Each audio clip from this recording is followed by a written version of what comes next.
Hello there, classmates, and welcome to my presentation on preventing workplace violence. I've learned so much about this topic, and I'm looking forward to sharing the information with you.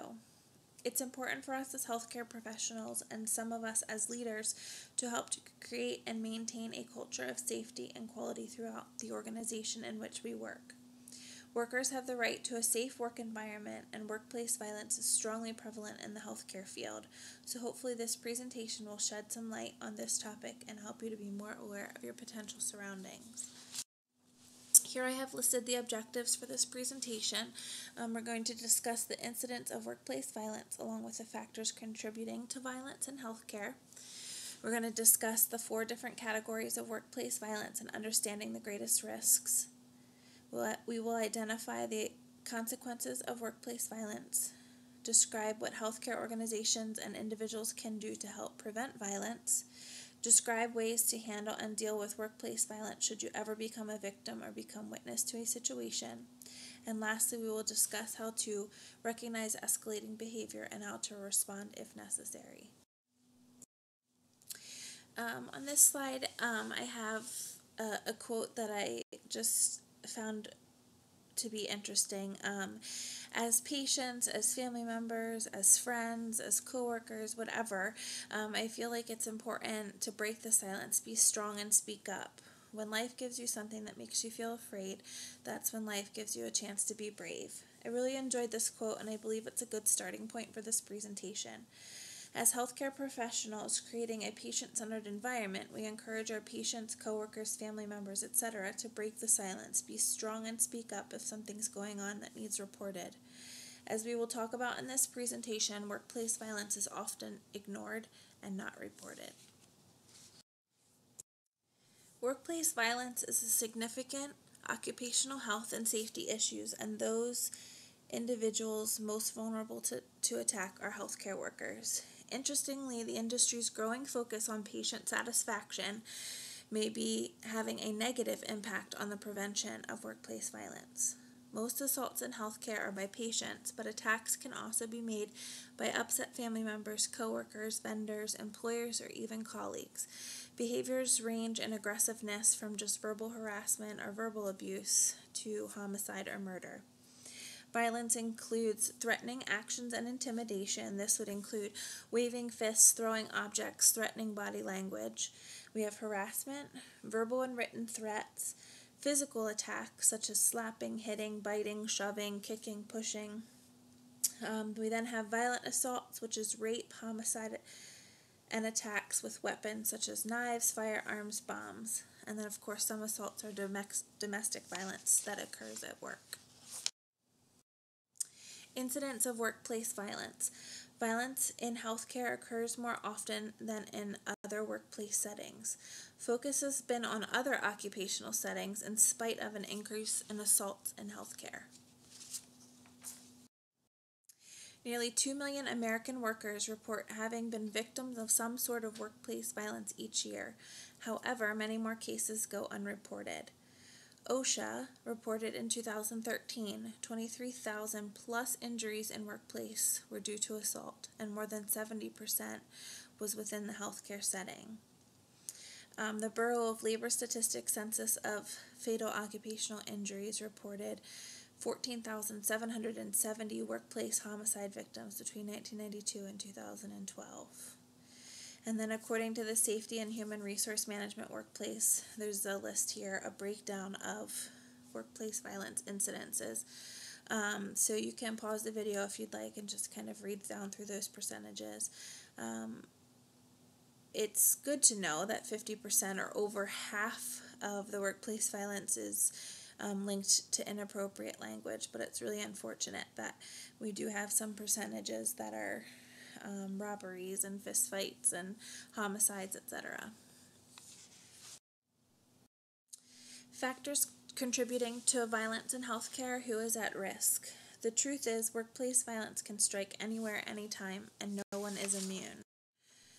Working in the public or in a hospital comes with inherent risks, and adding staff, patients, and families in these settings increases that risk.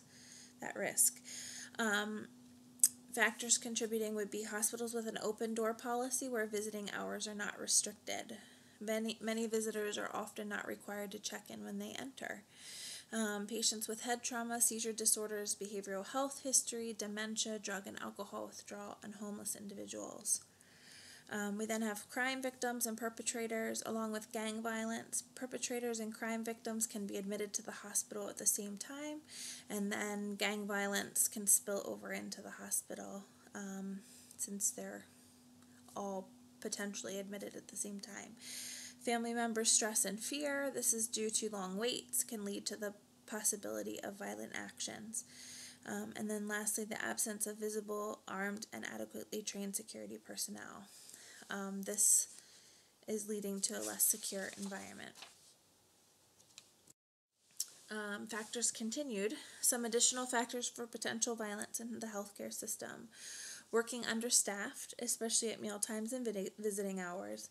Long waiting times, overcrowded waiting rooms, working alone, lack of resources and awareness, unlimited public access, and poorly lit corridors, rooms, and parking lots.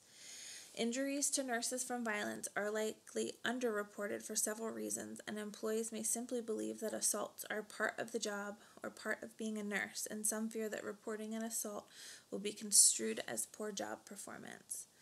That made me feel really sad when I read that in several articles, and I just feel that violence in the workplace should not be tolerated, and it just makes me feel bad that individuals are afraid of reporting it because they're at fear of their job.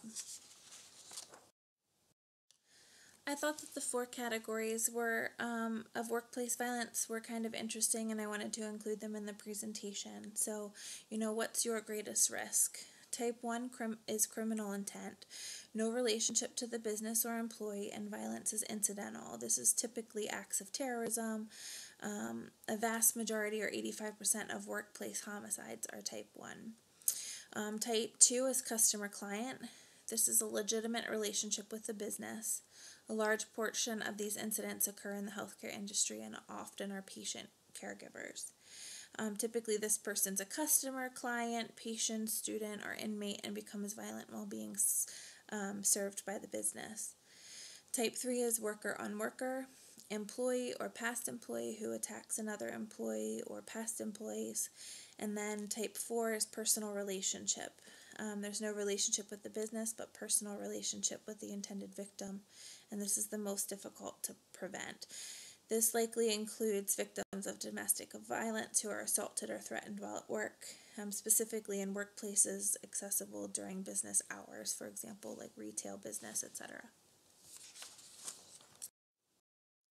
Now we're going to get into consequences of workplace violence. There's a real human cost to workplace violence. Nurses who are assaulted have higher levels of anxiety, post-traumatic stress disorders, depression, substance abuse. In a profession that is defined by caring, it is unacceptable that we don't demonstrate caring about each other's well-being enough to take the physical and psychological repercussions of workplace violence more seriously. So as I mentioned again, it's just very sad to think that people are in fear of their jobs and aren't reporting these types of incidences. Here's a list of consequences of workplace violence. It's typically associated with reduced productivity, increased turnover, what's expensive, absenteeism, counseling costs, health costs for care of the injured workers, decreased staff morale and mistrust of administration, exacerbates a hostile work environment, and reduces quality of life. Visible or tangible effects would be physical injury or disability, and then the less obvious consequences, difficulty sleeping, poor job performance, declining morale, chronic pain, nightmares, flashbacks, all of those things we experience as nurses anyway, so I think that's why they fall under the less obvious category, because we can be experiencing those 6 things for many different reasons, not just associated with workplace violence. Physically injured nurses commonly fail to seek treatment for their injuries. Psychological and emotional effects include fear of recurrent assault and feelings of helplessness, irritability, and sadness. moving on with dealing with violence, all employees need to know or be aware of techniques for reducing aggression in people who are making threats. First things first, stay calm and call in your team players. Verbal threats often precede physical events, so how do we reduce aggression in people? Try to get the person away from others. A crowd may encourage the abuser, or the person may be afraid to lose face in the presence of others. Watch your body language. Nonverbal communication is more powerful than words. Use clear and direct words. Anxiety can make it hard for the perpetrator to understand. Reflect the person's words back. This typically lets the person or the perpetrator know that you are listening and that you hear him or her. Be silent at times. Keep your tone calm, volume normal, and slow your rate of speech. Together, those strategies in that last bullet point will reduce the person or the perpetrator's anxiety and aggression. Be aware of threatening behaviors and signs of escalating violence. If you see your perpetrator or your patient or your family member, your friend, with clenched fists, blank stare, fighting stance, arms raised, standing too close, holding anything that could be used as a weapon, moving towards the exit, all of these things we should be aware of and do something about. Be aware of these threatening behaviors and catch them before it's too late. The moving towards the exit kind of prevents you from leaving, holding anything that you could use as a weapon. That includes pens, letter openers, heavy objects, all those things that we carry in our pockets, as nurses. So I just kind of have a funny cartoon here just to kind of break up the middle of this presentation. In theory, you should say something like, "I'm too angry now, I'll be back in 3 hours." So hopefully that's a little chuckle for you here in the middle of the presentation. Now on to the biggest part of this presentation, preventing this violence. Dr. Martin Luther King once stated, "Our lives begin to end the day that we become silent about things that matter." Companies that have an effective workplace violence policy, consistent training, and good security are shown to have the lowest rate of violence in the workplace, based on a study by the U.S. Department of Justice and many other articles that I've read. First off, be proactive. Zero tolerance policies. Most hospitals should have zero tolerance policies. No tolerance for the violence. Set up violence prevention policies, appropriate personnel policies. These appropriate personnel policies must state clearly what will happen if the violence or threat of violence occurs. Policies regarding patients and visitors, and they must clearly state the same as above. Or removal from setting. Anyone becomes violent or exhibits threatening behavior must be removed, and authorities must be contacted. Education on reporting the potential violence or the current violence. Education regarding warning signs. Should be taught conflict resolution skills and de-escalation techniques. Proper storage of health instruments. This includes stethoscopes, hemostats, scissors, all of those things, again, that we carry around as nurses that could be used as potential weapons. Policy education. How do you report? Who do you report to? And how do you document these situations? Employees need to know and understand and be reassured that threatening behavior will not result in retaliation. It takes a lot of proactive work. It requires resources, training, shifting of the culture. It can take years to shift a culture to accept that workplace aggression is not acceptable. Prevention continued. Environmental controls, adequate lighting, security devices, bullet-resistant barriers in the emergency department, curved mirrors in the hallways. In addition, escort services, adequate staffing, judicious use of restraints or seclusion, alerting staff about patients with history of violent behaviors. Hospitals or any employer should develop comprehensive prevention program related to their specific institution. No universal strategy exists due to the risk factors being different in each facility. So this goes for those people that work 3 to 11. Don't go walking out in a dark parking lot by yourself. Take a team member. Adequate lighting, security devices, all those mirrors that they have up in the hallways on the unit in which you work. That's just for better security, better for alerting staff and watching patients and family members, etc. So just be mindful of that. Here's a video for you guys to watch. I'm going to play it here. It's just a review of the material covered. 7 tips of preventing workplace violence. Assess your work environment. Pay attention to the warning signs that we've talked about in this presentation. Promote respect. Eliminate potential weapons. All those things that you carry around in your pocket. Stethoscope, hemostat, scissors. Know your violence response procedures. Know the phone number to security, whatever you need, head supervisor on the unit that you work on. Trust your instincts, and use a team approach. There's no I in team, so, find your team members. Talk to somebody if you're concerned. I've got to reschedule because of your screw-up. I have an appointment now, and I'm going in now. Mr. Warren, I really can't let... Workplace violence is a serious safety issue.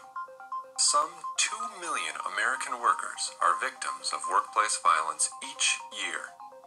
It can surface in the form of verbal threats or even physical assaults.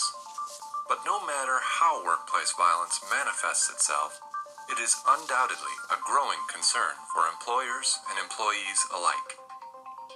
Here are 7 tips to prevent workplace violence. Assess your work environment. Critically examine all areas of your work environment, including parking lots, entryways, reception areas, work areas, and offices. Is the lighting adequate? Are there convenient escape routes? Do you have a method to summon assistance? Pay attention to the warning signs. Many people who become violent communicate their intentions in advance. Threats from customers, coworkers, or third parties should be reported immediately. Promote respect. The best way to prevent violence in the workplace is to foster a day-to-day attitude of respect and consideration in your work environment. Eliminate potential weapons. Take a mental inventory of objects available in your immediate work area that could be potential weapons. Remove or secure objects that could be thrown. Know your violence response procedures. Violence response procedures are simple plans designed to minimize injury during a violent incident. These procedures should include a plan to summon assistance and move people to a safe area. Trust your instincts. Don't ignore your internal warning system. If you sense impending danger, react accordingly. Use a team approach. If you are in a situation where hostility could occur, use the buddy system.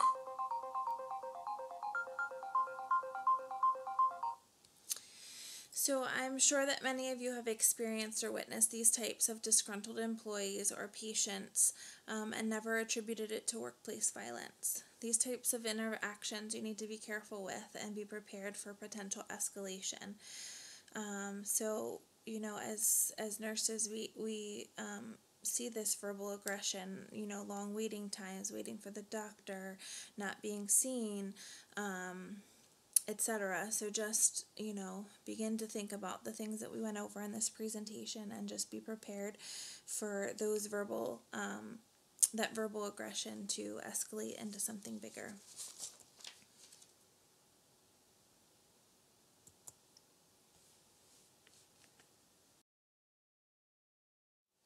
And lastly, just a couple of little tips and additional information. Be prepared to protect your patients, visitors, yourself, and your fellow coworkers. Most importantly, violence in the workplace is a reality of life today, so know your organization's violence policy and codes should they be called. It is no longer a question if workplace violence will strike, it's when. Be fully prepared and make your workplace a violence-free zone. If you think that your job is unsafe or you have any other questions, you are more than welcome to contact OSHA, the Occupational Safety and Health Administration, at this following number. And any report of workplace violence is confidential by calling this number. And I just leave this presentation with one last little cartoon. Note in your face in the workplace. Workplace violence is prohibited. I hope you enjoyed this presentation and you're more aware of the factors contributing to consequences and ways to prevent workplace violence. Thank you.